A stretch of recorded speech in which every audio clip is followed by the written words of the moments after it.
Welcome to the Deep Dive. Great to be here. Today, we're plunging into the world of wellness retreats. And forget your standard beach vacation or city break, okay? We're talking about intentional getaways. Yeah, specifically designed for personal growth, maybe healing, or just getting a much-needed new perspective. Exactly. And we've gathered quite a stack of sources for this deep dive. We have. Articles looking at, everything from super luxurious destinations to all the different types of retreats, practical guides on how you choose one, how you prepare, and even a look at finding more affordable options. Right, including ways to sort of retreat right at home, which is fascinating. Absolutely. So our mission today is to unpack all of this for you. Yep. We want to understand this diverse landscape, help you maybe figure out how you might find one that clicks with what you need right now. Or maybe even discover, how simple it could be to create your own little restorative space without any travel. Let's do it. Okay, let's unpack this. So, first things first. What exactly is a wellness retreat, based on what we read? Well, the definition seems to be an intentional getaway. Right, intentional. Specifically crafted for promoting relaxation, personal growth, and healing. And they're almost always in these really serene, peaceful spots. Yeah, the idea is to remove you from the everyday, the distractions. Right. So the core purpose is really to deliberately step back. Step back from all that constant noise work, social media, just the endless demands, And dedicate real focus to your mental, physical, maybe spiritual well-being. It's like hitting an intentional pause button. Totally. And the benefits listed are pretty compelling. Yeah. Like what? Well, a huge one is disconnecting from stress. More than just a break, then. Oh, yeah. It's structured, a way to actually step away from the things that trigger your stress. Okay. They also really foster mindfulness practices, help you build a supportive community, too, connecting with others on a similar path. That sense of connection seems important. It really is. And the research backs it up. They can lead to real, long-term improvements in overall well-being. So it's also about getting a new perspective. Definitely. On yourself, your life, where you're headed. I really like that quote from Peter Harper, the Insight Timer teacher. Oh, yeah. What was that again? He said, "The greatest benefit I have experienced from retreats is an elevated self-awareness. From there, an enhanced clarity can guide you to new experiences with a sense of connection and purpose." That nails it. It's not just chilling out. It's about seeing things differently. Exactly. And, once you look past that basic definition, it's kind of amazing how diverse this world of retreats actually is. Right. The sources show they cater to just a huge range of interests and goals. We can probably group them, right? Yeah. Based on their main focus. Yeah, let's do that. Maybe start with the ones focused on the mind and sort of inner well-being. Okay. So that's where you find things like meditation retreats. Designed to cultivate inner peace, mindfulness. Right. And there are different flavors, like Vipassana, often silent, focused on self-awareness through observing sensations. Zen, which blends seated and walking meditation. General mindfulness retreats, with guided sessions. And compassion-based ones. Yeah, focusing on practices like loving kindness. Peter Harper mentioned these help you kind of strip away layers to reconnect with your authentic self. And letting that natural well-being surface. Exactly. Spiritual retreats fit here, too. Nurturing that connection to a higher purpose. Introspection. Personal growth. Examples like Buddhist retreats, focusing on mindfulness and compassion, or interfaith, holistic ones drawing from different traditions. And yoga and spirituality combined. Yeah. These often tackle those big questions we usually don't make time for, like, who am I? Why am I here? Trying to get beyond just thinking about it to really knowing it internally. Precisely. Then there are silent retreats. Those sound intense. They can be. It's not just quiet. It's often refraining from all talking, sometimes even reading or writing. Wow. The idea is to really embrace stillness, go inward, sharpen your awareness, improve focus. One source, Lisa Mehta, said removing that external communication lets you really hear the layers of your own mind. Sharpens the senses, brings more presence. Yeah. Peace. It can feel challenging at first, apparently, but people find it incredibly rewarding. Okay. And also under this inner focuses umbrella, emotional healing retreats. Right. These sound like a more comprehensive, holistic approach, nurturing mind, body, spirit together to help regain balance, maybe during difficult times. Gotcha. Okay, so shifting focus now. Yeah. What about the body and physical well-being? Well, yoga retreats are probably the big ones here. Most well-known, for sure. Combining movement, relaxation, Often personal growth, too. And again, so many styles. You've got the rigorous Ashtanga flow, the more fluid vinyasa. Kundalini, which is more spiritual, Yeah. chanting, breath work. Exactly. Gentle hatha for beginners, slow deep yin for connective tissues. Something for everyone. Peter Harper mentioned something about yoga connecting you spontaneously to your authentic nature. Yeah, that the physical practice itself can sometimes unlock that. Interesting. And fitness retreats.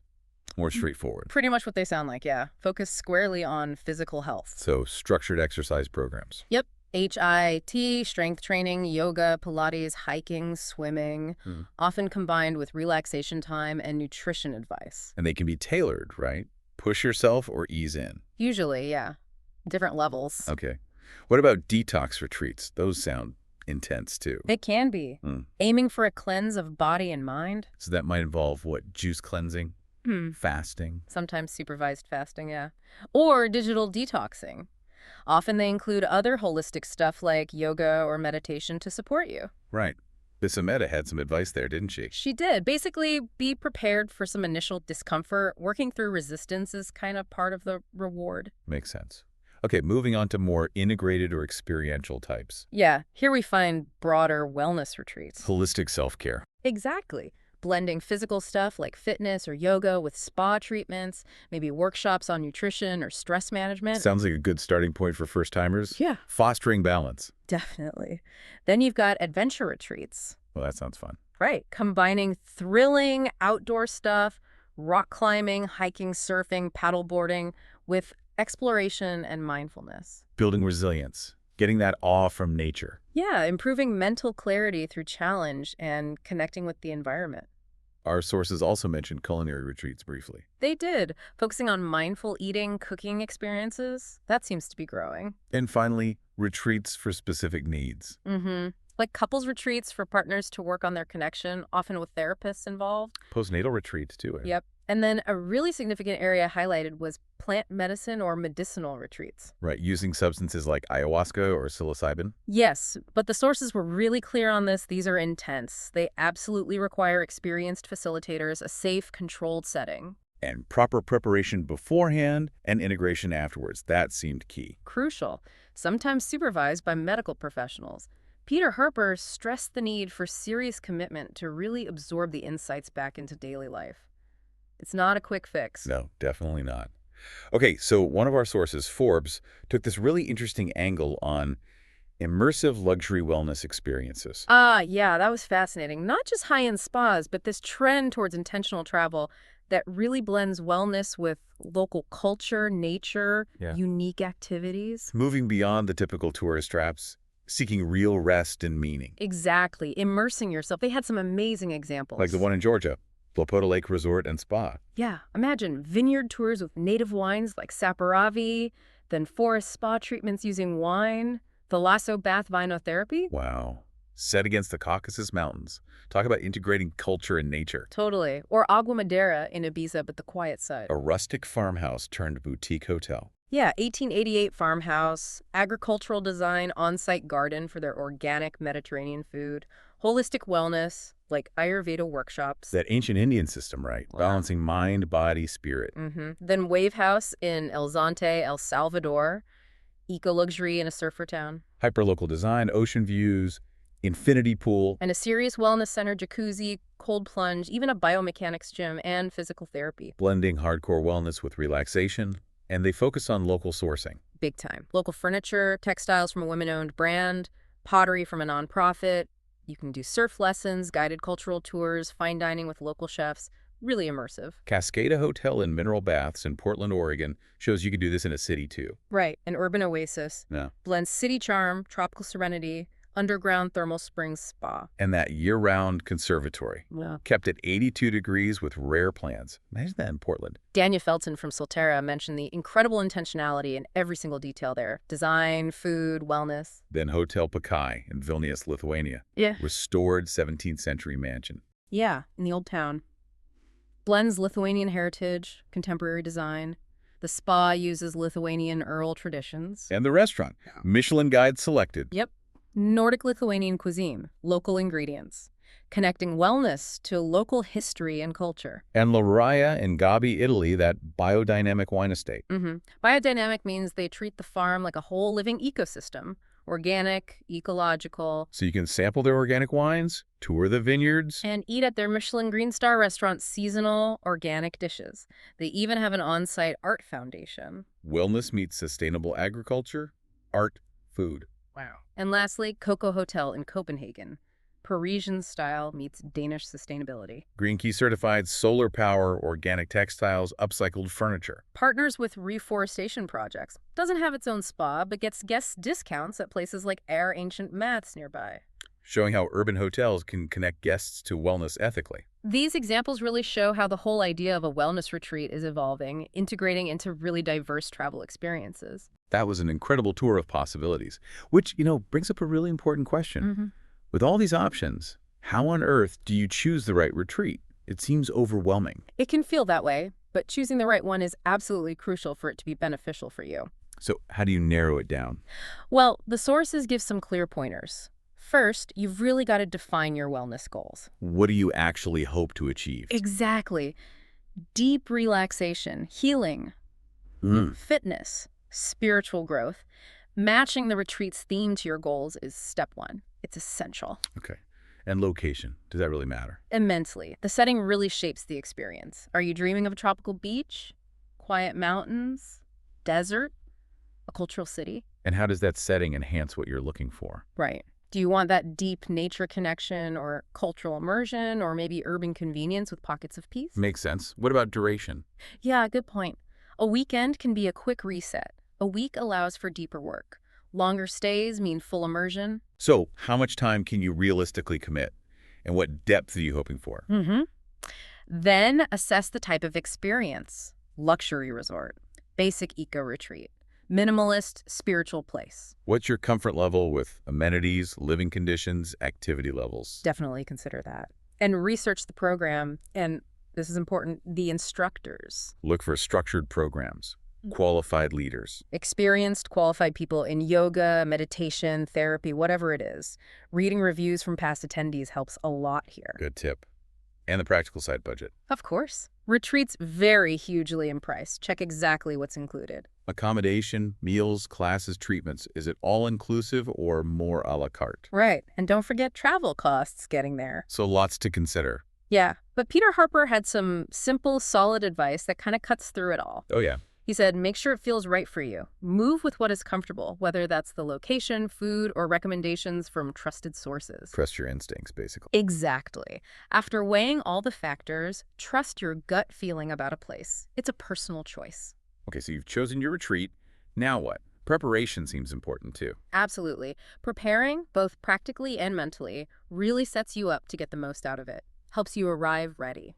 How do you prepare mentally? Setting clear intentions is a great start. Reflect on why you're going, what you hope to gain. Maybe journal about it beforehand. Yeah. For clarity. Yeah, that's a great idea. Also, research the retreat center itself.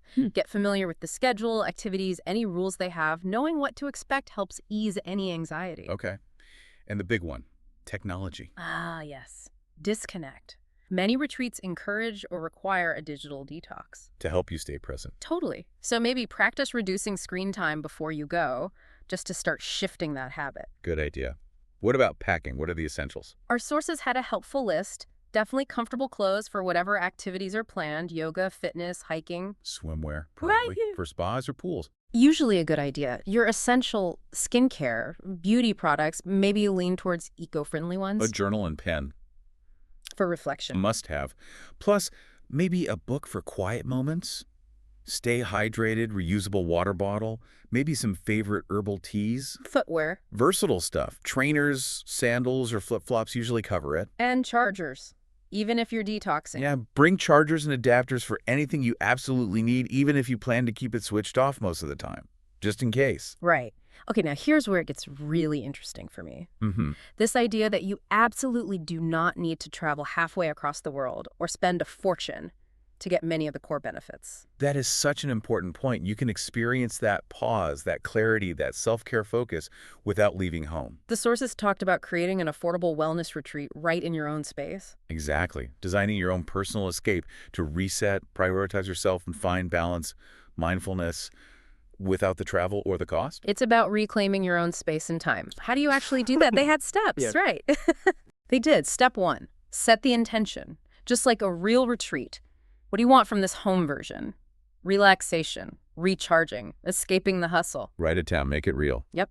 Step 2, declutter and create a peaceful environment. Tidy up the space you'll use. Physical clearing helps mental clarity.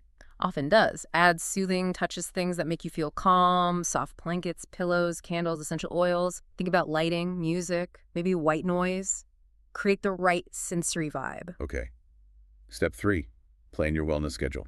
Doesn't have to be rigid, but block out time slots. Guided meditation online, gentle yoga from a video, journaling time, a DIY spa treatment. Mindful eating. Yeah, just practicing that. The structure helps you commit to it. Step 4, prepare DIY spa essentials. No need for fancy stuff. Simple things from the kitchen, honey and yogurt mask, brown sugar and olive oil scrub, Epsom salt bath. Totally doable and affordable. Step 5, disconnect and stay present. Probably the hardest part, even at home. Could be. Limit distractions, phone off, log out of social media, practice mindfulness, engage your senses in whatever you're doing, sipping tea, stretching. Really be there. Exactly. And finally, step 6, wrap up with reflection. Journaling again, insights, feelings. Yeah. And thinking about any new intentions, crucially, how can you carry that calm, that presence back into your regular daily life? Perfect transition. That brings us right to integrating the experience, whether you traveled or stayed home, into everyday life. Right. How do you keep that peace and renewal going when things get busy again? It's not easy. No, but it's really about weaving small, intentional wellness practices into your daily routine. It doesn't have to be hours. Like what kind of small things? Simple stuff. Starting the morning with just 5 or 10 minutes of meditation. Jotting down 3 things you're grateful for. Practicing mindful eating, just slowing down, savoring a meal. Exactly. Taking short nature walks, even just around the block. Using breathing exercises when stress pops up. Designating screen-free times. That sounds useful. Practicing self-compassion, breaks, just pausing, checking in, being kind to yourself. Keep a water bottle handy to remember hydration. Do mini stretching sessions during the day. Explore creative journaling or simple art.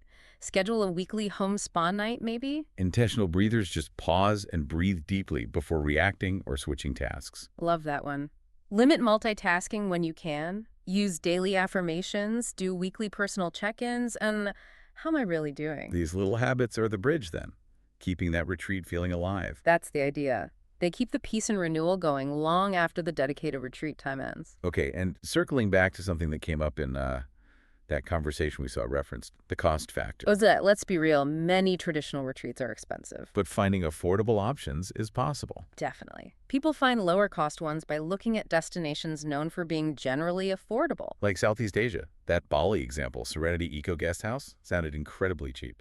Yeah, lodging and yoga for a very low weekly rate shows it can be done affordably in certain regions. And unique options like pilgrimage routes, the Camino de Santiago.